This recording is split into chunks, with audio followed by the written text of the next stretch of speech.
syndicat des enseignants du Tchad section de N'Djamena annonce un préavis de grève de 2 semaines, allant du 16 septembre au 2 octobre 2023. La réduction de 50% des indemnités et primes des agents de l'État en 2016 sont les causes de ce préavis de grève.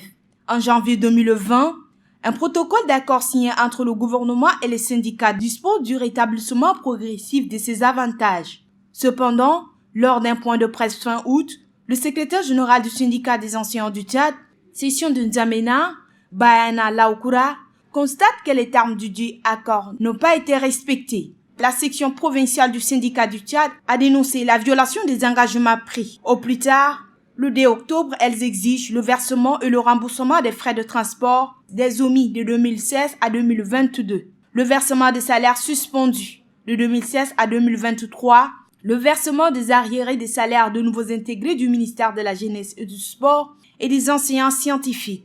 De même, la section du syndicat du Tchad exige la réhabilitation des responsables syndicaux sous mandat électif, la relecture du protocole d'accord de 2010, jugé obsolète, la nomination selon les compétences et l'expérience, le retrait de tous les corps d'étrangers du système éducatif. Le Conseil national pour la sauvegarde de la patrie, CNSP, et le gouvernement du Niger ont émis une note d'information concernant le mouvement des militaires tchadiens sur le territoire nigérien. Selon la note, ce mouvement font suite à une demande officielle des autorités compétentes nigériennes et sont en lien avec le désengagement des troupes tchadiennes de la mission multidimensionnelle intégrée par des Nations Unies pour la stabilité au Mali, MINUSMA. Les autorités nigériennes expriment leur gratitude envers la population pour son patriotisme et sa prompte réaction. Tout en appelant à maintenir la vigilance, la note a été publiée à Niamey le 17 septembre et signée par le colonel Saïbi Sani, secrétaire permanent du CNPSP.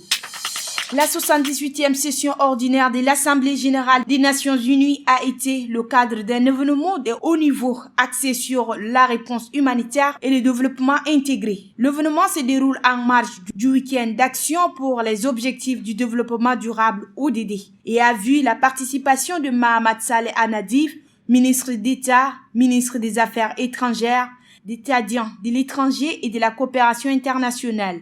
Lors de son discours, le ministre Anadif a exprimé ses vifs remerciements pour l'honneur fait au Tchad en l'invitant à cette session spéciale visant à promouvoir les ODD dans des contextes complexes. Il a souligné l'importance capitale de cette science pour le Tchad, un pays confronté quotidiennement à des situations complexes. Le discours a également mis en évidence le besoin de financement adéquat pour soutenir cette nouvelle approche intégrée mettant l'accent sur la mobilisation de ressources financières importantes.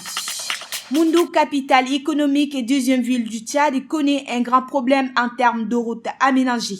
Quand il pleut, certains axes sont impraticables, donnant ainsi l'image d'une ville non urbanisée. Pour se rendre à l'évidence, il se suffit d'emprunter l'axe Koutou à la Coton-Tchad, en passant par la BAC et le lycée d'Adoumdala, l'avenue Ngarta Tombalbaye, une voie bitumée et colmatée en terre battue et dans un piteux état, rendant la circulation difficile pour les usagers. À cela s'ajoute le manque d'un système de canalisation des eaux de pluie.